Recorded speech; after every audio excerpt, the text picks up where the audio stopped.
I was trying to eat a chocolate bar while the intro was rolling. I apologize for my deer in the headlights reaction.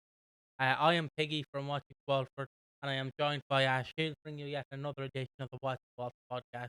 It's episode 140. Yes, the weeks are slowly drawing in, I should say. Today's episode is going to cover the biggest storylines and takeaways from week, I believe, 37 of 2025. All the episodes from the 1st to the 9th, all the way to the 4th to the 9th. And as my dad would say, it's 3 months till Christmas. So, woo! Can I get a woo from you, Ash? I know you're not really excited, but still. Whoa. See, there we go. Oh, Jesus, I've messed everything. Yeah. Um. So, very quickly, how are you? I know you're a bit tired. You want to tell the audience why you're a bit tired, and then we can get into it. We've been doing a big clean of the garden for no apparent reason, but also mean we've taken down a shed which has been a a horrendous eyesore for a good couple of years now. But yeah, day 2, a lot of progress has been made. Basically started at 8 each day and finished about 30 minutes ago, so thriving. 30 minutes ago, at the time recording would be 8 p.m. It's currently 8:45. Just let the audience know. Um. But yeah, what are the topics? And we are 2 minutes in, so I can say the proper name from the topic. It's Patrick's wedding. Ravi and Jack argue. Um. They have a good. I can't really put that in YouTube description because YouTube does not like that unless you put water piss, which then it's just devaluing it. And then we have I don't want to see hell is us. Leave me alone, epic. Zoe returns is the next topic, and then it's awards, thoughts on the show, the after show, and the outro. So yeah, there probably won't be much of an after show if I'm honest, because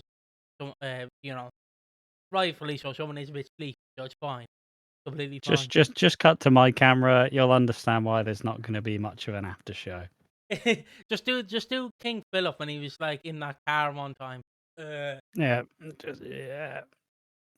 but yeah. So I just want to say, by the way, I want to preference this.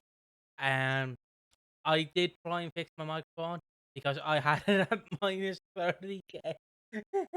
I'm an idiot. I don't know what happened. Amateur. He's been doing this for 2 years. I've been doing it for 2 years.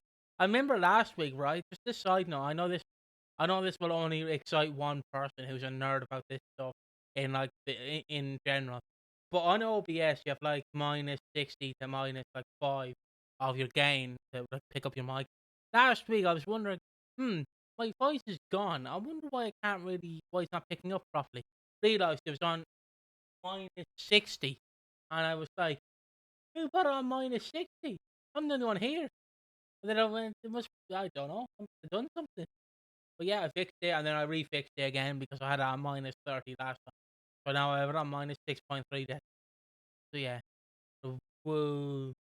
Um so yeah, anyways, I guess I'll start by saying Patrick's wedding. Let me just grab the timestamp for you very quick. 4:05. That's I cut to Ash by accident. Uh he's excited for Patrick's wedding. Like fat fingered, sorry. The one thing that is kind of annoying to say, though, this week was genuinely really good. It's just maybe I'm not going to be the most enthusiastic, but like all in all, this was the best week of Ben Wadey so far. So let's, just because I seem a bit dejected, the week was genuinely fantastic. Yeah, the So week was fantastic. I just fat fingered by accident. I pressed one of the buttons and I fat fingered one. But yeah, Patrick and Yolande's wedding, or Yolande. Patrick at the start of the week is like me when I'm depressed. He does not want to get out of bed. He does not want to do a wedding. But I want to say this. I know he's 80 in this show, but my God, there is something, I don't want to say wholesome, but seeing an older generation person be like, I can get races from Saudi Arabia. Just like getting a channel from a different country, being like, look at this lad. Just something wholesome about them seeing that like, you can do that in the day. I don't know why. I've always wanted to get so like when I used to watch football and I only watched one match. I used to watch it on Bing Sport, which is a French channel. because the French commentators just sound funny to me when they're like talking about goals and shit. Because they're like, go, go, go, go, go, goal. They're either French or Spanish. They're one of the. But yeah, Patrick's obviously seen the Saudi Arabian horse racing, which definitely is rigged. And basically, Anthony comes in and he's like, "You okay, pops?" And he's like, "Yeah, yeah, I'm grand." He's like, "You marry Yolanda?" He's like, "No, leave me alone." Then Yolanda comes in. He's like, "You alright, Patrick?" He's like, "Yeah, yeah, I'm just scared, just really scared." And then they have a lovely talk. They have a lovely conversation. Where it's like, "Do you love me, Patrick?" It's like, I do love you, Yolanda. I do love you." And then like, "But why don't you want to marry me?" And he's like, "I'm scared. I'm not the man I used to be. Like, I don't want people thinking I'm a frail old man." And I was like, "You're never gonna be a frail old man to me." And people, when I got assaulted by Pastor Clayton, like I thought the same, but I still get up every morning. I put on my best looking clothes and I get ready and well, in my eyes, they say "fuck the world" and they move on. And that is basically what they say. And it comes Yeah, in. it was a nice little way where Yolanda essentially went, look, even if we don't get married, I will still be here. But also, why the fuck we not just get married anyways? Like, you clearly we want to get married. Why why would you not? It's like, I don't know, just being stubborn. But yeah, that is the whole premise. And then obviously Kim's like, "The wedding's back on. We need to get the wedding sorted." And obviously Oscar hearing this, and Oscar is a key part in the next topic. Oscar is like, "Jack, I want to help." Jack's like, "You've done enough. You've done enough. Please, please, no." And then it's like, "I want to help," and he does help. They get, I don't know what the band is called. So I'm not gonna say, but they get a lovely drum band. Those drums they use. I don't know what they're called. Sorry, I don't know the instrument. The big fuck off round drum. Um, and yeah, he basically organized a wedding. I don't want to say what kind of wedding because I do not know. And it was a lovely wedding. And honestly, it was so nice. And the best thing is, and this is only a short topic, but best thing is to get married, and then it's like, because they've been teasing for weeks on like EastEnders, like doing videos for their like pages on Instagram and YouTube and stuff. It's like a storm is coming, and my favorite detail is it was a literal storm. Like it was Yeah, in our reality, it was Zoe, but in universe, it was a literal thunderstorm. It was fantastic. I love when they but do yeah, that. like, and just say about the actual wedding part. Obviously, the wedding bit was really wholesome, right? It's a really wholesome way. Patrick and Yolanda getting the happy ever after, even in not the best circumstances. Like, it's it's just lovely. It's just they've gone through so much bad stuff that it feels good to see them like do well, essentially. And Kim is pronouncing the man and wife. You get to see Oscar having a little grin, just like, yeah, because obviously Oscar like kind of pieced it all together at last minute, and we also get to see what is the new set. It's a part of the expanded set, and I don't think we've ever seen that location before. I think it looked pretty cool. I don't know how much it'll get used. I won't lie. It's just kind of a bit out there, but it was a nice wedding, and obviously as said, as when me and Piggy were talking about it, it truly is the calm before the storm, where th- they get married, it's all happy, but then suddenly a huge rainstorm breaks out, and then suddenly they all like shift into the Vic, which kind of sets it all, sets all of the other stuff in motion as to why it should be clear. Because there's a big storm going, but like, well done, well written, a really smart way to do it, and a cool stylistic choice. Hold on, just gonna have a good down and rum and coke. Hold on. Oh, there we go. But yeah, it was a literal. I'm gonna say thunderstorm before, the calm before the storm, literally. And for 10 minutes, It's also the literary term yeah, called pathetic fallacy, where it's like attributing human motion to like nature. So like, if there's a bad rainstorm coming in and something bad happens, it's kind of preempting like this bad kind of omen as such. It's like when your grandparents passes and it rains, kind of like letting the soul out. It's kind of like them saying goodbye. Don't be sad. Be happy it's over.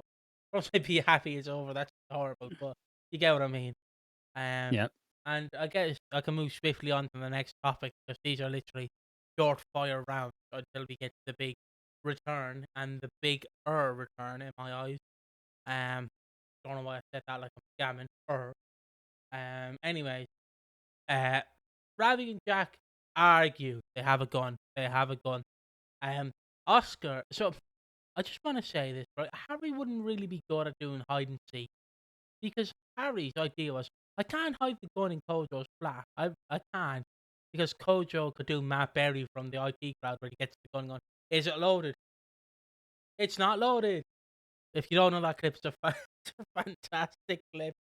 And he basically goes, I'm just gonna find some I don't want to say cement blocks, but like those concrete slabs. Yeah, there we go. It's Slab. it's a slab. Yeah.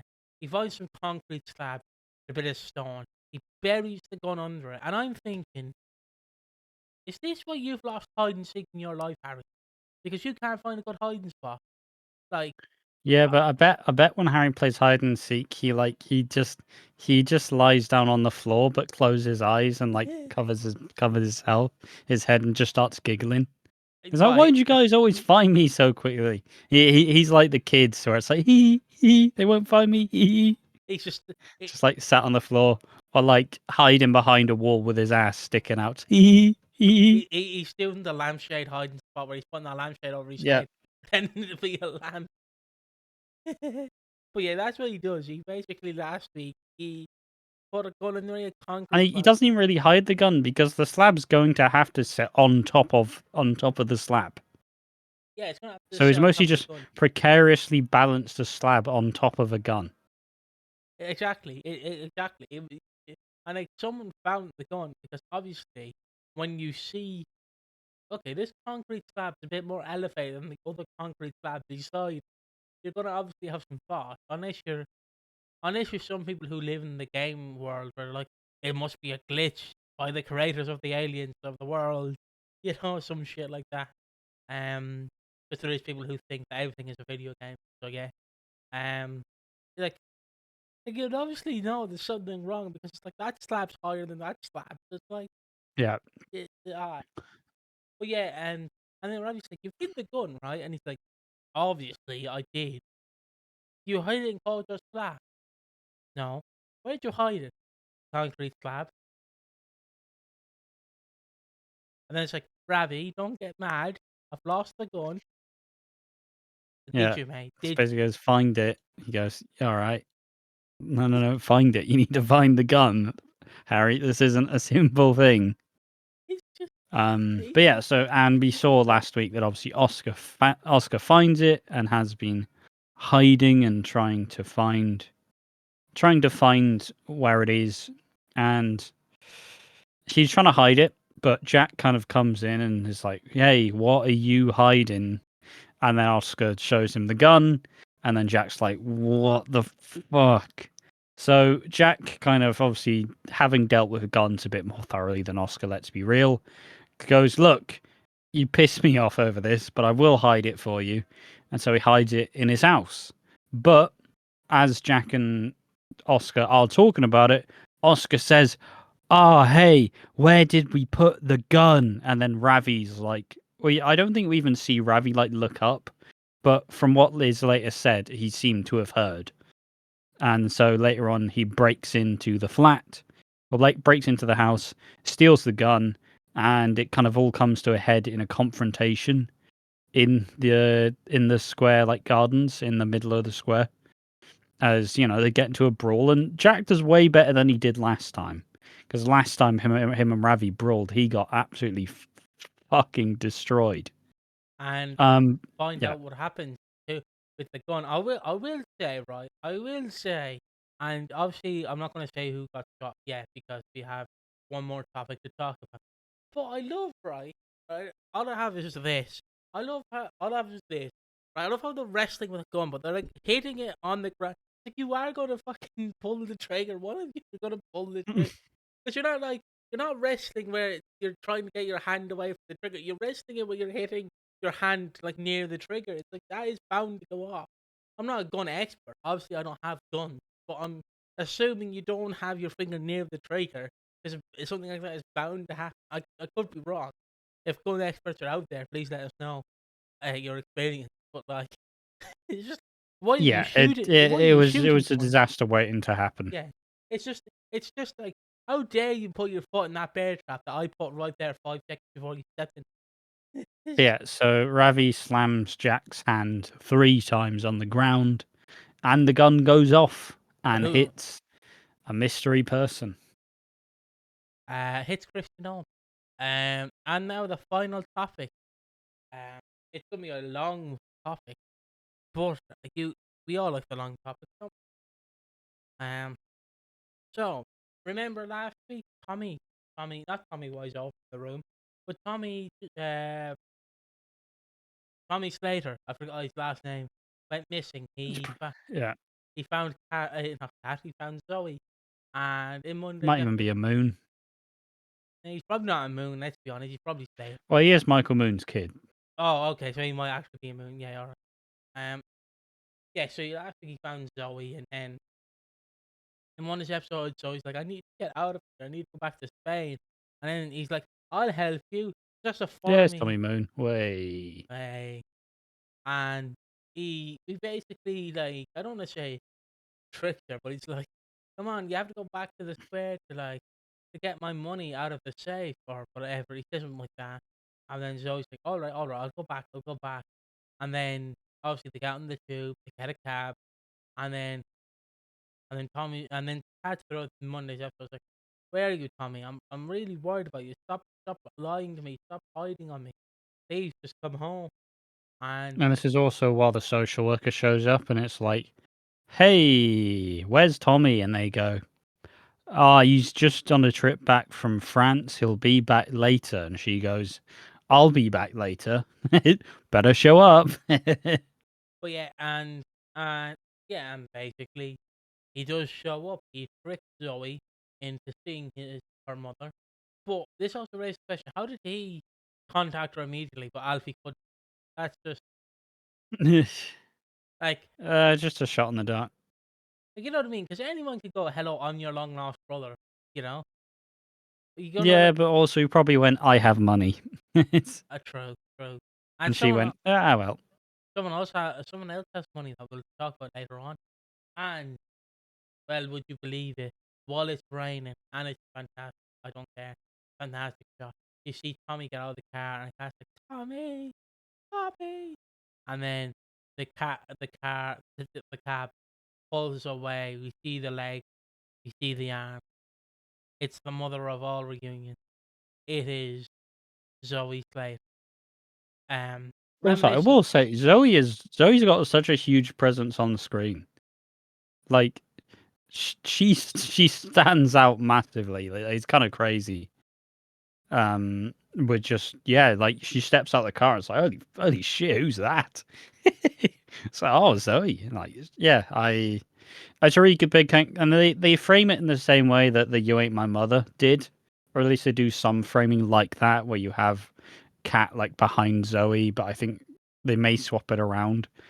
And yeah, it's a reunion, and Cat basically tries to trick her to come inside. "Oh, you'll get money if we do, and it'll be really good." And obviously, you have you have Jesse Wallace's like classic acting, where once again, Cat Slater probably hasn't grown up since she was about 20, so she does become that inner child again. Whereas it's like all her Christmases have come at once, and it's like, oh, holy shit! I never thought I'd see you again.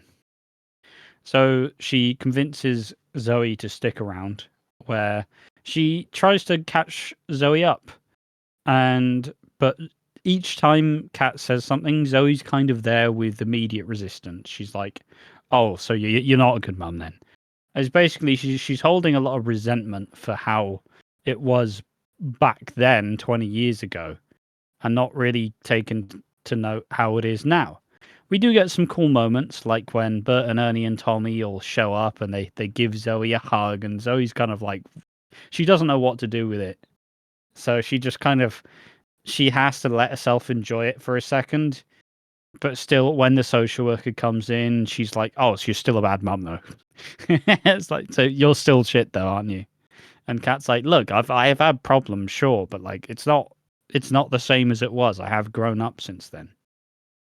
And it just kind of keeps it's the back and forth, and Zoe clearly has one thing she wants to say but refuses to, because if she acknowledges it, it'll kind of like become real, and that's kind of what she's been running from this entire time. So And it is fantastic because like you're bound to do this in life with someone you haven't seen in over 20 years. It's inevitable to happen to something or someone you haven't seen in like 20 years. Or maybe it happens to you when you get to that pearly gates and you see your dog you haven't seen for a child. Like, oh my god, come here, little fella. Oh, hey. Um, hopefully, didn't make you cry there. But yeah, it's so wholesome because she's like back, and then we just have this awkward. Well, it's awkward in a weird sense. Where Kat and Zoe are talking about, but Zoe's still resisting because she still thinks Kat is a bad mom. And then they start talking about Harry, I believe his name's Harry, isn't it? yeah, Uncle Harry, and Zoe said, "Why didn't you abort? I'm a rape baby." And then that is her direct quote, and then you just hear a balloon slowly exhale. You're like, "Oh God, you." It's like she's feeling bad on behalf of Kat, but obviously Kat has dealt with the grief. She spent over 40 to 50 years dealing with the grief, and she is now like not over it. I don't want to say she's over it, but she's dealt through it. Where she can yeah. reconcile with it, I guess is the word. Whereas Zoe, I'd assume, is still resenting Kat for how she treated her when she was a child and she was a teenager, which is understandable because at the same time, you have Kat who's a teenager who has to pretend that her daughter is her sister and not try and ring any alarm bells. So it's like, it's a um, it's I like, think, and then Zoe even calls herself saying she's an incest baby. Like it's just wrong from the start. yeah, But she's also attributing. It's the thing you realize with Zoe, where Zoe is still mentally living 20 years ago, even with it being 20 years on. She is running away from the dark secrets that crept up years ago, and she's still trying to get past them without really confronting a lot of them. yeah, and basically they go outside. They go outside, and she wants to leave because she doesn't want to stay around the cat because she's still living like it's 2004. She just does not want to be there. She wants to be her own butterfly, essentially, as she wants to just leave. She wants to run away from a problem. And Cat's like, you should confront them, Zoe. Whatever it is, just tell me. And then again, three jams hit where obviously Robbie slams Jackson, and not once, not twice, but thrice. And a gun goes off, and um, it's Zoe. And Zoe is And just, obviously, I made the joke. We did live stream for the episode, and I obviously make the joke then by saying, "Man, no wonder, no wonder Zoe's always declined coming back. She's only been back 5 minutes, and she's already been shot." Like, it's so ridiculous. eh, Must be an all-time record. um, And imagine the scenes. Imagine how wild it would be if they actually went, Zoe died. What? What? I would have laughed so hard had Ben Whaley went, yeah, Michelle Ryan, I know you're coming back for Zoe Slater, and then like, how long is this gonna be Ben Whaley? A year, 2 years, 3 years, a day, just a day, a day. Well, you've signed me to this multi-year long contract. Yeah, flashbacks. That's what we're gonna do. Flashbacks. Like, okay, whatever. Um, but yeah, she is shot, and then she's brought to Walford East, and this is where I can also interlude Jack and Ravi into this again. Um, Jack and Ravi then are like, you, they're doing the thing where it's like, you shot someone, no, you shot someone, no, you did. It's like, you both shot someone. Both shot someone. Yeah, you both caused the problem, and they both realize. Obviously, it's supposed to show Jack is exasperated, but also Scott Maslin just doesn't stop moving his face. It's like, look, Ravi, I've got to say that we're both in the shit here. So if we do this, we have to do it. It's like, fucking hell, all right, Jack, calm down. You know, He's before you do scenes, stop taking ecstasy. he's just a PS2 cutscene. That's all he is. Easy good. He's having easy good. He just starts pinging off the walls. All I was doing, yeah, I was just side note, all I was doing was I was talking to a friend yesterday. We kept doing Michael Caine impression. That's all we kept doing. That's what I wanted to bring up very quickly here. Just doing Michael Caine impression. I'm Michael Caine. Michael Caine. If you have a Michael Caine impression, stop talking. But yeah, so yeah, they let the gun off, and then they're just 2 5-year-olds like, no, you fucking guys, no, you fucking guys. And he's like, all right, hold the gun, hold the gun. And he goes And to they what? both essentially go. Ravi gets left with the gun, so it's his problem to sort. And Jack is kind of left worrying about Zoe and like, is she going to be okay? And whilst Zoe is kind of in and out of consciousness, she kind of reveals a little bit of like truths. She says at some point she was running away from the enemy. Do you know the enemy? And we something. It's something akin to as Kat also sees a tattoo that Zoe has, and I think it's it's two what is supposed to be like baby footprints and like an angel's wings. And then obviously this leads to a flashback which took place in 2006. And in 2006, would you believe it or not, Zoe had 2 kids, a boy and a girl. The boy met it, but the girl didn't. Can't hear you, mate. What? Can't hear me? You're not coming through. Hello? Well done. Just wait a second. All right, try again. Hello? All right, there we are. There. Sorry for the webcam switch to jump scare. But yeah. Has it swapped back to that microphone on OBS? As a question. Yeah, it has. It's Okay. that much, I believe. And as I was saying, we go back to 2006. She has 2 kids, a girl and a boy. The girl is not born, but the boy is, and she kind of resents the boy. And also, it's time for my new segment of the week, Ash's Easter egg compilation. Okay, Ash, give us the Easter egg that appeared in Ibiza. Oh. I mean, I guess I'll do that. Obviously, there's one thing I mentioned on, I believe, the video that came out on Thursday. It's they showed a keychain that Zoe had, which hints that she was in Spain, which makes sense because obviously she fled after the Dirty Den Watts stuff. So she fled to Spain, fled to Ibiza. And we had a keychain for a club in Ibiza in about 2006. That was called the Dolores. It was something like Dolores, like something like that. I don't remember what the actual thing, but it's keychain. You can see the keychain in the episode. And you know who was also running clubs in Ibiza, an unnamed club in Ibiza in 06, before they arrived on EastEnders in 07, Ronnie and Roxy Mitchell. And Dolores, there's only, I'd argue, probably one of the most famous Dolores are the lead singer for the Cranberries. I believe it's Dolores O'Riordan, Irish singer. And she passed away being intoxicated and drowned. And what happens to Ronnie and Roxy? Well, they both drowned. Well, I don't know if Ronnie was intoxicated, but Roxy certainly was. So, the crumbs. There's some delicious Ronnie and Roxy return crumbs. Delicious. Could that be the next big return we see on it? But yeah, I suppose just to kind of reiterate some of the key details, obviously Zoe was having twins, but the girl died. And she didn't make it, but the boy did. And because she'd lost the girl, she didn't really like the trauma had already set in, and she was just like, "What? Like, I don't want this."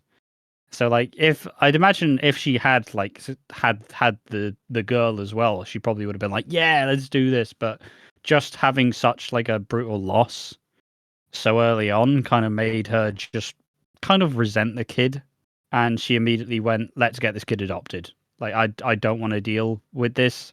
I'm not ready. I can't deal with it, and she therefore got the kid adopted. One thing to note, of course, the kid was born in 2006. So, you know, all the theories about it being Joel, it's not Joel. It's not Joel's kid. We don't have to worry about it. It's no panic. He's not Joel. People think it may be Oscar, but also Oscar was literally born on our screens.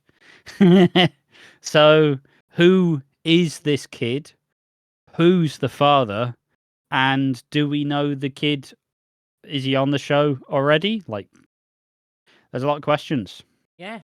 And we go to Wednesday's Duff Duff Duff. Don't know what that was. Don't know. Where Kat is obviously getting a phone call on behalf of Zoe. She's using Zoe's phone.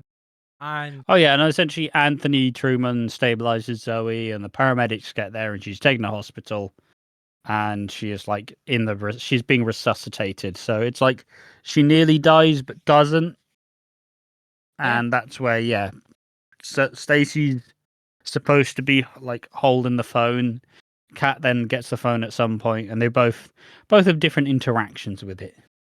and and I was trying to think of a song. Jarvis, please play Smooth Operator, because he is a smooth operator. We cut to his legs. We cut to a whiskey. No whiskey. We cut to a table stand. We cut to a whiskey. We cut to his arms. We cut to his torso, and then we see his beard, a ginger beard, and we see a bald head and two eyes.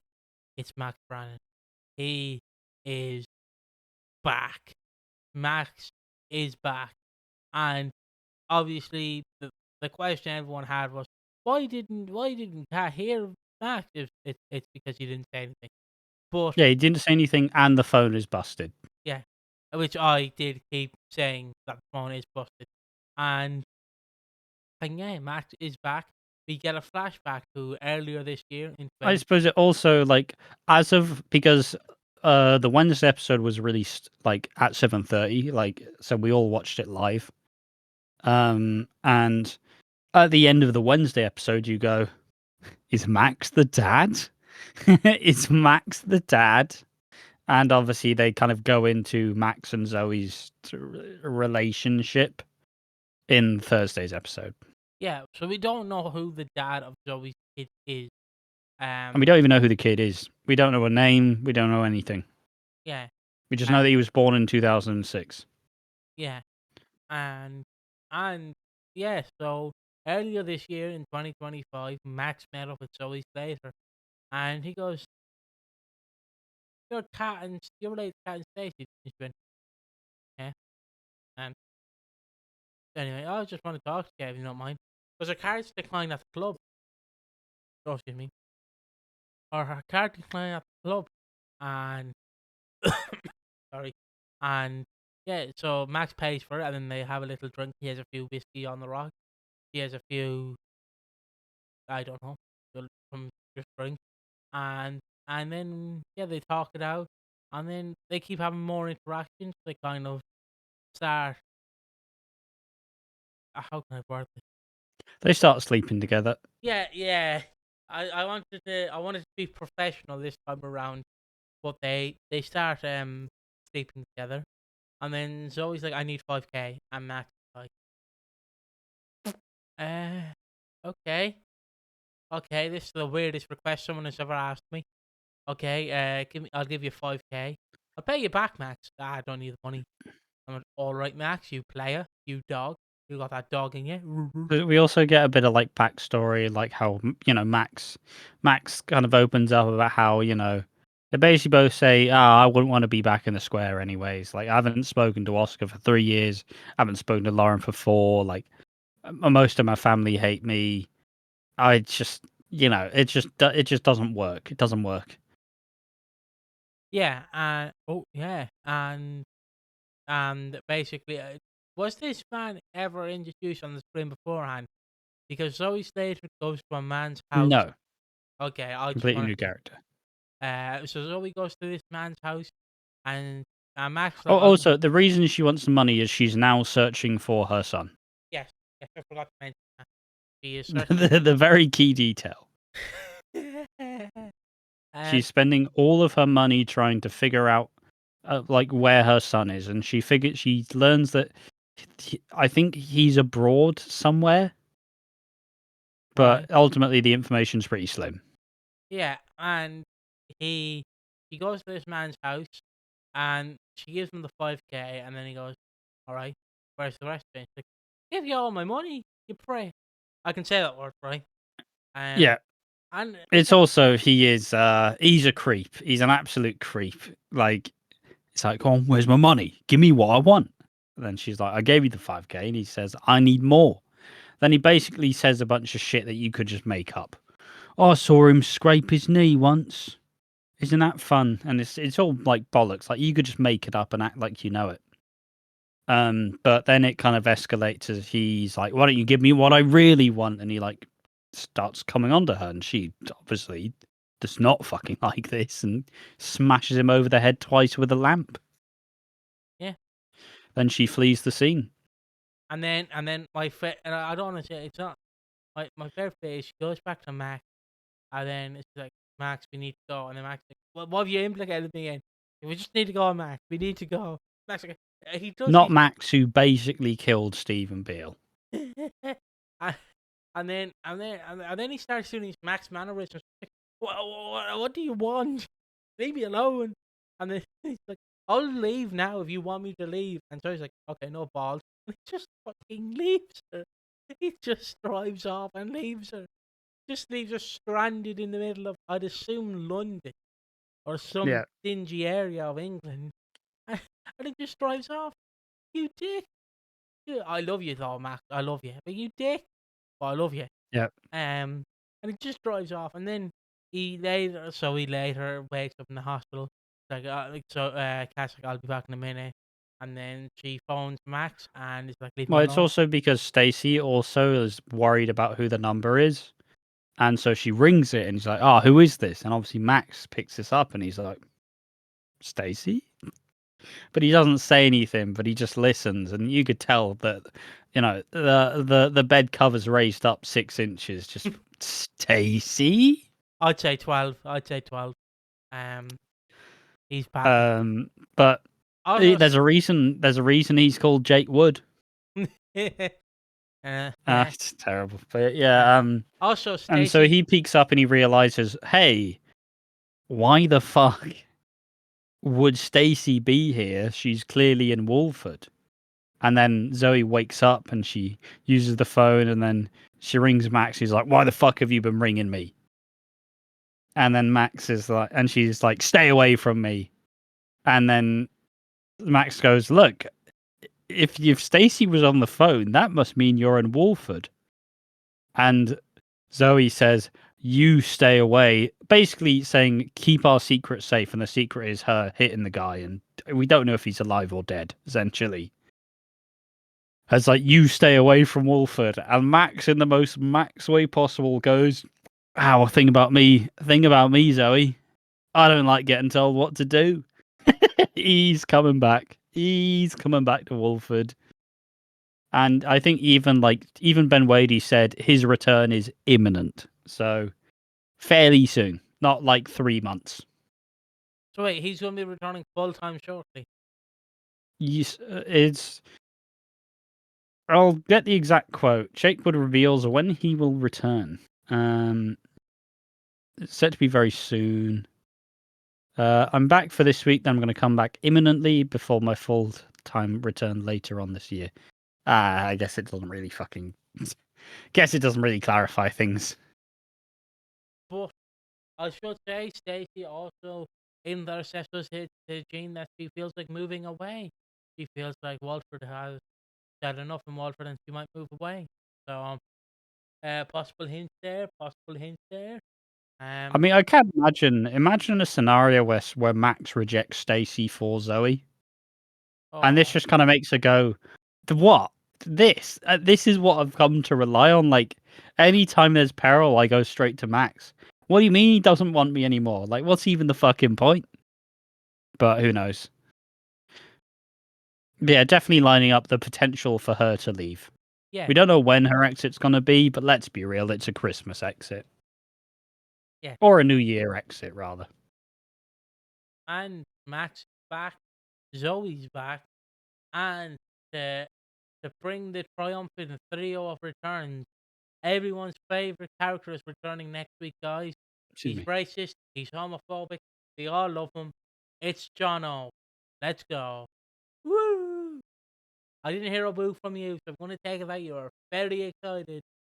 Um I see. Yeah, he's very excited. So yeah, the trio is complete. Next week will be Jono's return. Which, yeah, in reality, who gives a shit? I just had to ham that in there. But yeah, I guess now it is time for the awards and the thoughts from the show. Um, ready? Yeah. What do you want to do? Do you want to give your thoughts? Thoughts? This was the best week that Ben Wadey has done in charge. Not that we're pitting executive producers like in front of it, like against each other, but genuinely, we've been building and building and building to this big moment, and this week did actually knock it out of the park. So, fair play. It was a smart twist to have Max kind of orbiting another Slater, and it set up a lot of questions about the future of Zoe and trying to figure out who the baby daddy is, trying to figure out who the baby is. And there's just a lot of really exciting things that are seemingly coming up, and we've got a pretty stacked like end of the year. So yeah, it was a great week for EastEnders. It has been a great 40th year of EastEnders, in my eyes so far. Not really the middle part of it, which is like July, but they're really hammering home. They're heavy hitters. We had Anthony last week. We have Zoe and Max this week. Next week we have Jono. There's just some good stuff, some good stuff on the show. Um, I I am excited to see the direction Zoe and Max are going in. I believe we predicted that Zoe and Max might be coming back together in one of our videos or one of our 300 videos of like what is Zoe and Max like, what are they going to do. We predicted it as well, so get in there, lads. Let's go. Um, yeah, I don't want to like toot our own horn. We did predict it in one of our videos, so yeah, no. Just like Chicken Nugget Lover 69 predicted that Martin is dead body on the floor. We were right as well. Um, and now it's time for the awards. The awards are the Chris Crenshaw Award for most promising, Most promising. and then the Keanu Taylor Award for excellence. The most wooden. It can be anything. It can literally be Max Branning if we wanted to. And then we have the underrated award and food slapping down. So do you want to go first? Do you want me to go first? I'll go first. We'll do the Chris Crenshaw first. Most promising. It's obviously the Zoe and Max stuff. Like, there's so many interesting questions come through it, and I love it. It was really good. It was very exciting, and it's always fun when we're guessing, and there are going to be a lot of questions coming up. Yeah, and that's what mine too. I'm excited to see Zoe and Max and see what their dynamic is going to. Oh, yeah. See what their dynamic is going to be, in my eyes, and seeing where it goes from here. I can't wait to see what else is in store for them, and I can't wait to see Max back on our screens permanently because I love that bald man. I love him so much. He's just a huggable guy. I would buy him a pint and hug him, honestly. Um, um, and if in an ideal world, I'd jack. But still, our next award is the Keanu Taylor Award of Excellence, and the most wooden. Obviously, I already know what this award's going to. Max Brannon in the sheets when he heard Stacey calling. Yeah, it's not getting better than that. We're both going for that. I was gonna say something like Max's wallet because he's just tossed out like a good like 5 grand easily. He's a rich man, apparently. Or He does is have a fancy Audi, so eh?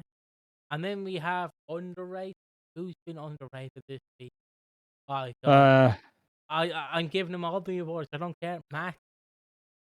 Jax's face acting, for like a good 2 years in there because of the boys, everybody was like, "Oh, the micro expressions are really good." Because like in the boys, would be like, "Oh my god," and you could see them like manipulating their face to like suggest something. The not micro expressions on Jack Branning's face when he's dealing with Ravi and the gun. Look, Ravi, all I'm saying is we just have to fucking get rid of this fucking gun, Ravi. It's like, Jack, calm down, mate. Bloody hell. He's. I just. I guess he just at every occasion he can. He just at funerals, at weddings. Well, I got here today to see the burial of my nan. Uh, he's just doing that. Um, he does it for all occasions. I will take it to be my work off better wife. I can't really do as well as Ash. His mine's a bit more delayed. But yeah, who needs slapping down? It's obvious, Max. Yeah, God, God needs slapping down as he decided that the baby was gonna die. Guys, So I'm giving it to God. I can't wait for that one comment. You wouldn't give it to Muhammad though, would you? Fucking idiot. You make fun of Gubby, you won't make fun of Muhammad. Yeah, because we don't want to be shot, alright? Fucking wank.